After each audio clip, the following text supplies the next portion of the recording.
Hello students. Today we will learn about the colloids or colloidal solution. Before this, we have studied about true solution and suspension solution. So let's start.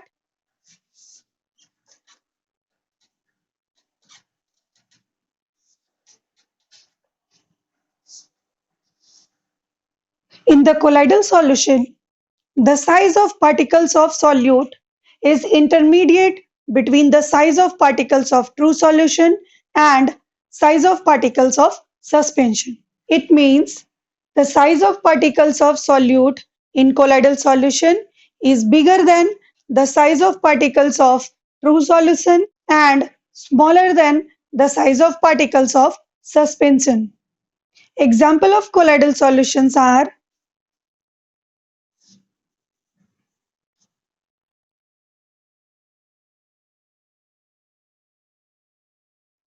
soap solution, detergent solution, milk, ink, blood, starch solution, etc.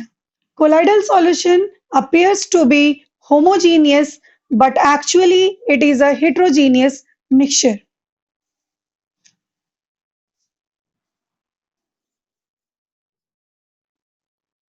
Properties of colloidal solution. Colloidal solution appears to be homogeneous, but actually it is a heterogeneous mixture. This we can understand with the example. If a drop of milk examined under the microscope, small fat particles floating in the liquid, it shows that the mixture is heterogeneous. Second properties of colloidal solution. The size of particles of solute in a colloidal solution is bigger than that of particles of true solution but smaller than that of particles of suspension. We know that the size of particle in true solution is less than 1 nanometer and in suspension it is more than 100 nanometer. In colloidal solution, the size of particles lies between 1 nanometer to 100 nanometer, which is intermediate. This we can understand by the observation that when we pass the light through the colloidal solution, it scatters the beam of light due to the large size of particles of solute in the colloidal solution. But we cannot see these solute particles even with the microscope because their size is not so enough like suspension particles. The size of particles in colloidal solution lies between 1 nanometer to 100 nanometer. The third property of colloidal solution is the particles of most of the colloids cannot be seen even with the microscope. The particles of colloid cannot be passed through the filter paper and it cannot be separated by the filtration method. If we pass a soap solution, which is a colloidal solution, through a filter paper, there is no residue left behind on the filter paper. Hence, colloidal solution cannot be separated by this filtration method. Next property we have, the colloids are quite stable. This we can understand if we will keep a soap solution for some time. The soap particles cannot be settled down in the solution because colloidal solution is quite stable. And the last property is a colloidal solution scatters the beam of light, hence the path of light inside the solution visible.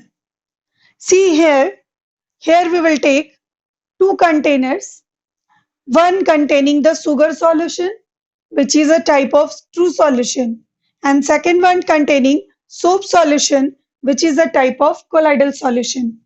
When we pass beam of light through these two solutions, we will find that the path inside the true solution not visible because the size of particles is very small. It is less than 1 nanometer.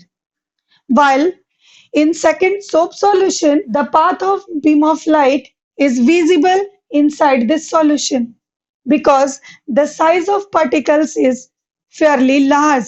It lies between 1 to 100 nanometer. From this discussion, we conclude that colloidal solution and suspension solution can scatters the beam of light, while true solution cannot scatters the beam of light. This scattering of light by colloidal particles is known as Tyndall effect. The scattering of light by colloidal solution tells us colloidal particles are bigger than that of true solution particles. Colloidal solution and suspension solution both shows the Tyndall effect, but true solution cannot show Tyndall effect. Students, these are the properties of colloidal solution. Next day, we will discuss the types of colloidal solution and how we can distinguish a true solution or a colloidal solution. Thank you.